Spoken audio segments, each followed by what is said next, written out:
It's like the readers are going on a journey to have the same epiphany that Einstein had.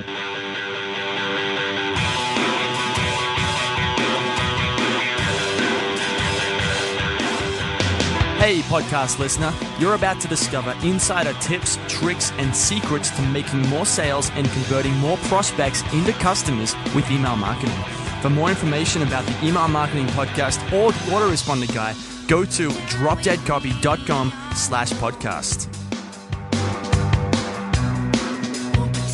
Hey, it's John Macintyre here, the Autoresponder Guy, and it's time for episode 45 of the Email Marketing Podcast, where you'll discover tactics and strategies to increase your email profits by 25 to 100% in 90 days or less without spending more on advertising. Today, I'll be talking to Zach Grove, and we'll get into more about who Zach is in just a moment. But know for now that Zach came to me 2 or 3 months ago. He applied for an email copywriter position, and he started by writing some emails for me. And now he's kind of grown into this thing where he's doing all the stuff that needs to get done. I guess you could say he's my right-hand man right now. Okay, so he's crushing it, and I wanted to bring him on the show to kind of get him to share a little bit about his story, a little bit about what he's doing and what he's learned so far, and just to create some solutions, create some value. So today we're going to talk about 4 tricks, sales funnel tricks that he's learned in the last few months while he's been writing emails and working on the McMethod and McMasters. So it's I think we just did this episode. This is the sort of episode where you're going to need a pen and paper because you're going to be walking away with ideas that you can apply straight away. Okay. To get the show notes for this episode of the Email Marketing Podcast, go to themcmethod.com/45. Now, if you want to leave a review in the iTunes store, you will make my day. You will put a huge smile on my face. To do that, go to iTunes. Go to the iTunes store, search for the McMethod Email Marketing Podcast. There will be a button there that says leave a review or leave a comment, something like that. Leave a review. Tell me what you think.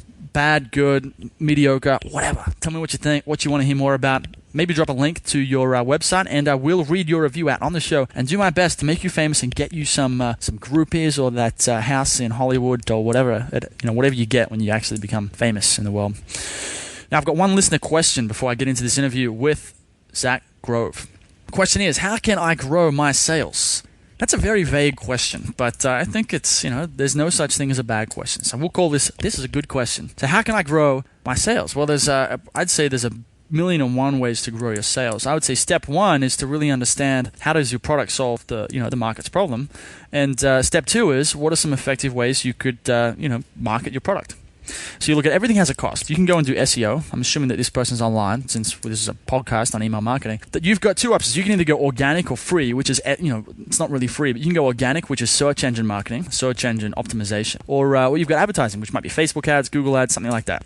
So as for sales, you want to grow, you can bring more people in like that, right? You can get more traffic, right? And there's no such thing as free. Wait, people think SEO is free. It's not free, right? You're either putting in time to it, and it takes a lot of time and effort and energy and stress, to be honest, when you're worrying about all those Google updates, or you're paying $1,000 a month to some SEO company hoping that they get you the results, right? So it's that or advertising. You can either get more traffic and you'll get more sales. You can improve your conversion rate. So you can go and invest in Visual Website Optimizer or Optimizely. That's split testing software, and start testing something. Test as many things as you can, and that allows you to, that's statistically relevant. Okay, so maybe you test one thing a week and you improve your business, improve your conversion rate by 10% every week. That 10% is going to compound over time, and over a year, instead of having 120%, assuming you do 10% a month, you're going to have something like 200%. Okay, so that's step 2. You can so step 1, bring in more traffic. Step 2, increase that conversion rate. Step 3 is to increase the amount of money that a customer spends with you. So this means either you could increase the price of your products. You could double the price. You could add in some upsells, create new products, create new services, find new problems to solve that people will pay money to solve. Okay? So you got I think that's the 3 ways to grow a business. There's a few. Jay Abraham's got this. There's all sorts of marketing training goes into this, but you've got get more traffic, improve your conversions, or improve your economics. Perry Marshall calls this the traffic, conversion, and economics triangle. Jay Abraham's got a word, a phrase for it. They've all got these different phrases because they want to own the concept. But the basic idea is you can improve one of those 3 areas. And what happens if you can get, just like conversions, you could have 10% every month. It's going to compound over time. You also get compound improvements when you improve all 3 of those areas. If you get 20% improvement in each area, 20% more traffic, 20% more conversions, and 20% more, lifetime customer value, you actually get a 72%, right? A non-linear increase in sales, or an exponential increase in sales. Okay, so that's really how to grow your sales. That was a very in-depth answer to a question. Like I said, it was a good question. I hope this helped. Now, let's get into this interview with Zach Grove and talk about 4 sales funnel tricks you can do to grow your sales. Let's do it. It's John Macintyre here, the Autoresponder guy. I'm here with Zach Grove. Now, you might not have heard of Zach Grove before. Zach Grove is an up-and-coming copywriter who he's one of the copywriters who applied to write copy for me, write emails way back in December. In December, I put out a blog post that said I was looking for someone to come and write some emails for me. And that's all I thought it would be. But Zach was one of the people that applied. I was really impressed. And now what's happened, he started just by writing a few emails for me. And now I guess he's pretty much growing into that role of right-hand man. He's doing, he's writing emails. He helped me build a sales funnel for an e-commerce product, product as a service that we've got. We've done a product launch Autoresponder, and we've just launched McMaster's, and he's helping me in there with replying to questions, helping them all out with advice, all that sort of stuff. And now he's also doing the videos and podcasts. So I guess he came in as an email copywriter, and now he's kind of a get things done, a get shit done kind of guy, which is really cool. I've been really impressed so far, and what I wanted to do is get him on the podcast so that I could introduce him to you, because maybe you're in McMaster's, maybe you're on the daily email list, but if you're in the Autoresponder guys scene, if you're in this group, you're going to run into Zach sooner or later, either on a video or in a podcast or in an email. You're going to see his work around somewhere, even if you don't know it says just by looking at it. So that's what this podcast is about. Zach's got some cool stuff to share. He put together basically a podcast. I asked him to kind of bring together a few tricks. So we've got that, and we'll get into that in just a minute. But first, I thought I would ask Zach how he's doing and then find out, get him to introduce himself. So Zach, how are you going today? I'm doing well, John. How you doing? I'm doing really good, man. Really good. So before we get into what you the content that you've got that you've prepared today, tell the listener a bit about who are you and what do you do? Sure. I'm Zach Grove. I am an up-and-coming email copywriter. I hit up John a couple months ago as I was copying out sales letters, and I really wanted to work with John. So I just tried to add value as much as I could. And, for about 6 months now, I've had my own clients as a freelancer. I write for a lot of Kickstarter-funded startups doing email crash courses and things like that. But really just wanted to get in the room with John and mastermind and write some autoresponders. So, yeah. Cool. You're crushing it. Absolutely crushing it. So tell us, what have you prepared for us today? So today, I just kind of wanted to tell the listener about 4 sales funnel tricks that I learned writing for the Autoresponder guy. Obviously learned a lot of tricks of the trade from you, John, but I've got 4 that have stuck out. So shall we dive in? Let's dive in. Let's do it. Great. All right. So number 1 is tell to sell. Now, anyone on John's list has heard about selling via parables and metaphors. But one thing you may not have heard is something from the author Kurt Vonnegut. Really interesting thing that popped up in the McMaster's community via Rob Hanley. And Vonnegut outlines various story arcs that come up in different cultures. And it doesn't matter if it's the East or the West and what language they speak. There are these same story arcs that pop up everywhere. You can apply this in your email copy, and you'll find that it resonates with people. It's just a universal human story where the main character gets into trouble and then gets out of it again and ends up better off for the experience. So one example, if you're on John's list, is you may have seen the Rocky's Guide to Email Marketing, about the movie where Rocky Balboa fights against all odds and then achieves his goal. And this can be quite helpful when you're writing emails, because you can position your product as the solution that will help your prospect end up better.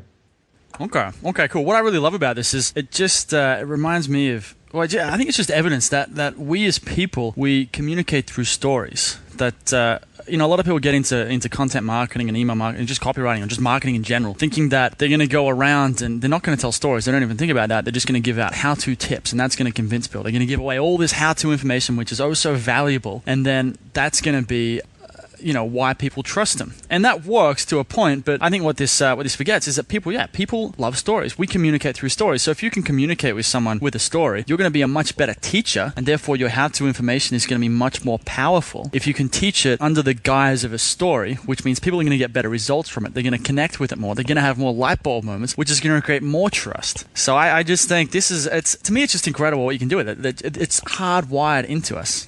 Yeah, man, that's what I thought was interesting, is that all cultures resonate with these same story arcs. And, the reality is people buy based on emotion and then justify with logic. So, if you can write a powerful story or a parable that really connects with your prospect emotionally and you empathize with them, the rest will follow. Okay. One thing I'm curious about, I know how to do it, but I'd like to hear your perspective on it, is someone's listening to this, and I'm sure the listener might be listening going, all right, that's great. I get it. I want to tell stories, but how do I come up with stuff to talk about? What do you mean tell stories? How do I, where do I start? So what helped you when you were writing some of the emails when it came to writing stories? The way I look at it, you can really turn anything into a story as long as you slide it into a pitch. So, okay, I can throw out an example where I wrote an email yesterday. It was based on a YouTube video that my girlfriend shared with me. And it's this cheesy video about a cheetah that was injured in the wild, and then it became friends with a dog at this animal shelter. And so at first, the dog was really friendly, but this new, foreign cheetah wasn't really sure about the dog, didn't really want to go near it. But then as they hung out every day, the cheetah got used to seeing the dog, and now they're best friends. So what does this have to do with my prospect? Well, the email I was writing the story about was about email marketing and the power of autoresponders. So the moral was you need to use autoresponders in your business to get in front of your prospects on a daily basis so that they come to know and trust you and want to buy from you. Okay. So what you mean with that cheetah story was that what made the cheetah become friends with the dog in the end was that the dog just kept persisting. It was just over time, by staying in contact. The dog is like, he is the autoresponder strategy. He just kept tuning into the cheetah going, what's up, man? And did it every day for, 30 days, for example. And then one day the cheetah goes, all right, screw it. I'm going to be friends with you. You sound like a nice dog. And they became friends. And this is just that. And this is that slide that, we've kind of talked about. But that's where you go, well, just like email marketing. You stay top of mind. You keep emailing them. Sooner or later, they're going to come around. And just like that cheetah, your prospects are going to, become friends with you. That's right. So that's that. Now, what's next? Okay, number 2, we have the DAP formula, D-A-P. This is a great framework that you taught me, John, for writing any kind of landing page. So here's what DAP stands for. D is describe the problem. A is agitate the pain. P is present your solution. So how would you use this? First, you want to describe the problem. So let's say, as an example, if you guys go to emailforecommerce.com, you'll see this DAP landing page in action. And so the problem that we first describe is, you're an e-commerce store entrepreneur, and you have this store, but you don't have your email marketing all set up, and you know that you're leaving money on the table, right? You're losing money every month because you're not collecting email addresses. So that's a description of the problem. The next part is A, agitate the pain. And you really want to kind of pour salt in the wound. So in this page, we say, let's do some math. Suppose you have a $100,000 store. If you're losing 15% because you don't have email marketing set up, you could potentially be losing $15,000. That really sucks. You need to get that figured out. So you want to agitate it so that ethically you can provide your solution to their problem. And that's the final step in DAP is P, present the solution. And that's where you say, that's where my product comes in. Email for e-commerce will take care of everything for you. Okay. I love that. And I love how simple it is. I mean, you just explained it then. It's, to be honest, it's not actually my formula. I don't even know who invented it. Perry Marshall talks about it. Dan Kennedy talks about it. But it's just this idea of, it's that marketing is really just about solving problems. And if you can convince someone that you can solve his problem, it's a natural sell. Like, you're not convincing them to do anything. I guess that's one thing that's worth mentioning is that selling something to someone is not about convincing him to do something. What you have to do is tap into what his problem is and I guess make that slippery slope for him to take action and solve that. It's really, everyone has limiting beliefs, right? So let's say I want to go and get ripped and there's a product out there that is going to help me get ripped. But I'm like, well, I could never do it. I don't have enough motivation, right? Or I don't have enough money, or I don't have enough time. Now, these are all objections. So all these things, if someone could come along with a sales letter and remove each of those objections, then I'm going to buy that product because I have a problem and the product solves my problem. If you can just remove those barriers, I will slide down that slippery slope and buy that product. It's the most natural thing in the world. Yes, exactly. Cool. All right, so that's that. We got number 3. Yeah, so speaking of objections, point number 3 is address objections in an FAQ email. Now, I first got this idea from a previous episode, John, that you did with Vishen Lakhiani of Mind Valley. And I really just want to emphasize for the listener, if you have an autoresponder sequence and you haven't gotten around to putting an FAQ email in the sequence, go do that today because it really works. Just like you were talking about, John, where people have objections. They have limiting beliefs. They think, I want to get ripped, but genetically, I can't do that. I don't have the money to buy, the food that I need to be eating. So make a list of your prospects' objections. Just get out a piece of paper and then write your response to each of the objections. And then you can, arrange an autoresponder using all the principles that you and I talk about and just systematically go through and get rid of those barriers. Absolutely. I mean, I've seen the interesting thing worth pointing out here is that when some people think about FAQ, they think about all the boring stuff. Just stuff like how is it delivered? Does it come in a box? Is it labeled? What's the shipping terms? Like, what's your refund policy? That's important, but it's not that important. What the FAQ is for, especially a FAQ email like this, I mean, there is a place for all that, fine print details, all that. That's just the boring details. But what this FAQ email is for is not that stuff. It's for like this objections of all the reasons why someone wouldn't buy. You explain why that objection isn't really an objection. So, I mean, you can explain this here. We did this with Jamie's emails. Tell me about some of the objections that we overcame in that email. Yeah, so you and I collaborated on a 16 email autoresponder for a product launch with the client Jamie, where she's selling Facebook marketing solutions for personal trainers who want to get more clients. So one of the objections that a personal trainer would have to spending money on a Facebook marketing program is they might say, I already have a Facebook page set up. I already have people liking the page. Why do I need to pay you to teach me how to run my Facebook marketing? That's their objection. And the way we got around that is in one of the FAQ emails, we explain the details of how if you have a lot of likes on Facebook, that doesn't necessarily mean that you're getting new clients because of, Facebook organic reach and things like that. So just like you said, John, it's all about positioning your product as the solution to their problem. I think a lot of this stuff is common sense. Like, I remember thinking about why someone wouldn't buy that product. And I mean, another objection is that, I don't have enough money to spend on ads, right? If you're selling a how to use Facebook for marketing program, one of the objections is going to be from people who don't have any money to spend on ads, because a lot of people they just don't like spending money. But in a FAQ email, one of the questions is just, and we did this as well, was, but I don't have enough money to spend on ads, or I don't want to spend any money on ads. Yep. And then it's like, well, that's fine. What's great is that module 1, 2, and 3, you don't need any money. This is all free stuff. This is all strategies and tactics that you can use without spending a cent on Facebook ads. It's going to get you fans. It's going to get you referrals. So we're just trying to emphasize that even if they don't have enough money to spend on ads, it's absolutely fine. So what's an objection, John? I'm curious that people have, when you did the Macintyre method launch. I would say that one of the most common ones I get is what's the difference between the Macintyre method and any other product out there. There's a lot of other products that teach people how to do email marketing out there. There are a couple of the main ones that I run into a lot, but I mean that's the common question. I mean, a classic one was with Autoresponder Madness. That was kind of where the Macintyre method came from, actually. Right. It was, I wanted a product, and I thought it would be a great way to kick it off and get things started would be to go and do a JV with someone like Andre, which is exactly what happened. And that might seem crazy because essentially I have a product that's competing with Andre in a sense, but the way I framed it up was that Andre's product is great. It's really in depth. This is Autoresponder Madness, by the way. You'll learn a ton of information. He sends you so much interesting stuff. Yeah, it's a great program. Yeah, it's incredible. But I spoke to a number of people. I had people come to me saying they'd bought the product and they'd been through it, but they still had no idea where to get started. They couldn't take action. It's kind of like he gives you so much information, it's great stuff, but you don't really have a roadmap for creating that autoresponder. And the typical business owner doesn't want some crazy advanced thing with product launches and segmenting and all that. They just want a simple opt-in form on their website with some sort of autoresponder that might be 10 emails, and that's that. They don't want to mess around with all the advanced stuff. They just want that. So what I did was I was like, all right, so I'm going to keep things simple. Instead of trying to do what Andre's doing and compete with him on that, which isn't really my style, he already owns that angle of the market. I'm going to go after this idea of creating a step-by-step blueprint. So instead of giving someone a whole bunch of stuff, I'm going to give them the minimum amount necessary to get them to take action. So someone can sign up, follow the steps, and just do the homework assignments. At the end of 4 weeks, they'll have an autoresponder. So this is how it's overcoming that objection. It's like, why should I buy this? I already have this other product. And it's like, well, have you actually done anything about it? Because if not, the Macintyre method, which is now bundled into McMaster's, will help you because it gives you a step-by-step plan. Very interesting. So basically the way that you answer this objection of, how is this program different? There are already other email marketing programs. You said this is the first one that gives you a step-by-step system. Once you're done with the 4 modules, you will have your 10 email autoresponder written. Well, the idea is like, I want to give people a result. I'm not selling a product. This is what a lot of people, they don't understand this. They think they're selling a book or a video or something like that. You're selling results. If you can convince someone that you get them the result, they'll buy the product. It's that simple. Well said.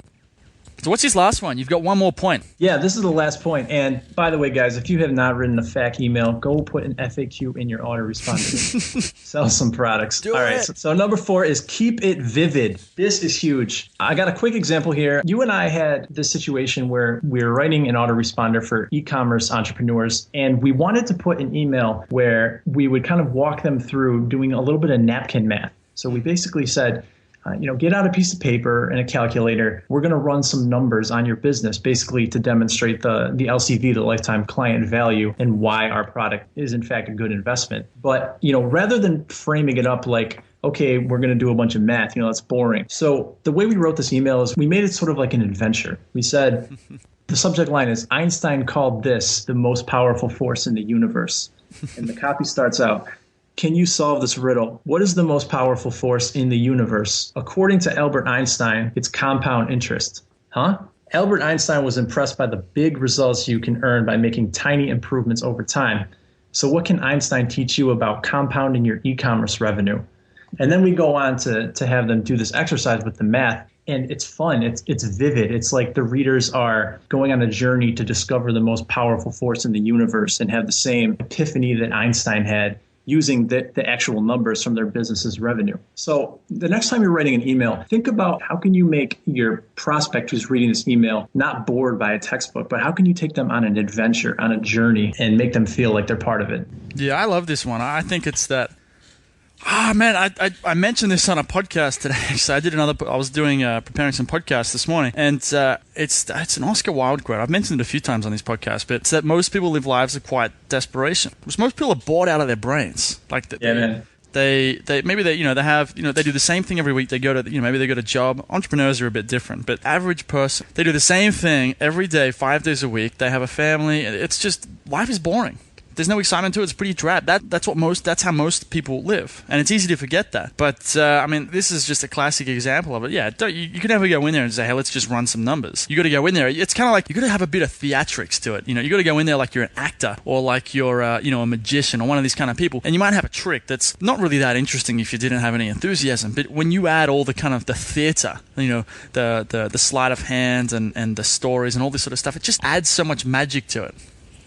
Absolutely, man. Actually, yeah, I think acting is a good metaphor. Another one I was thinking about calling it is cartoon copy, but I ended up going with keep it vivid because I think of it as like, it's got to be colorful. You know what I mean? You want to paint them a picture, because if you're just giving them how-to information and facts about your product, you're going to lose people and your sales funnel is not going to convert. Right. It's kind of like you mentioned Kurt Vonnegut's stories framework. So he's got all the different types of stories. Now, one way to pass that on to someone is to just go and get one of those stories and say something like, let's see, I'll bring it up right now. So we got Man in Hole. So this is the idea. The main character gets into trouble, then gets out of it again and ends up better off for the experience.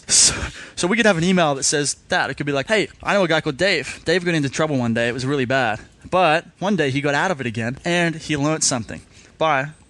It's a story without, there's no theater. It's still a story and it still follows that classic format, but there's no theater to it. It's kind of like you have to have that magic for it to be interesting. So it's kind of like, instead of saying that, you might say, so it was a quiet, misty night. It was midnight. The rain was pouring down, and Dave sat down at his, teak wooden desk in his bedroom, staring out the window into the rain. And then so you're creating this image in someone's head, and they start imagining it. They start getting involved in that story, and that's really what creates those light bulb moments. And they go along on a journey. I guess that's another way to look at it, is that your emails need to take people on a journey. Absolutely. And if you guys, you're not really sure how to go about that, you're not a novelist, go pick up a book and see how authors like Kurt Vonnegut build imagery into their stories. And I think it'll make your copy a lot better. Absolutely. Absolutely. Cool, man. Well, it's been great having you on the show for the first time. I'm sure you'll be back. We talked about doing this in a few weeks' time after we've got some cool results from the people in McMaster's. Yeah, sounds good, man. Thanks for having me. Before we go, are there any final words of wisdom, or what's one final thing you'd like to tell people to do before we sign off for the night? If you're running your business, I would say just go check out the show notes of this episode. We'll have everything up there. Try and implement some of this stuff. And if you're a beginner, go hand copy some sales letters, because I swear to God, it works. Hell yeah. All right, cool, man. Well, if so you're writing, you're doing most of the writing of the emails right now. So if the listener wants an autoresponder sequence, they can contact me, John at themcmethod.com, and we can, Zach can use some of what he shared right here to write an autoresponder sequence for you, and we'll rock it. Oh, we'll make it happen. All right, man, let's wrap it up. Thanks for coming on the show. Thanks, Sean. Hey everybody, thanks for listening. If you want to discover more insider tips, tricks, and secrets about driving sales with email marketing, sign up for daily email tips from the Autoresponder guy. Go to dropdeadcopy.com/podcast. Sign up, confirm your email address, and I'll send you daily emails on how to improve your email marketing and make more sales via email. You'll find out why open rates don't matter, and the 7-letter word that underlies all effective marketing, and much more.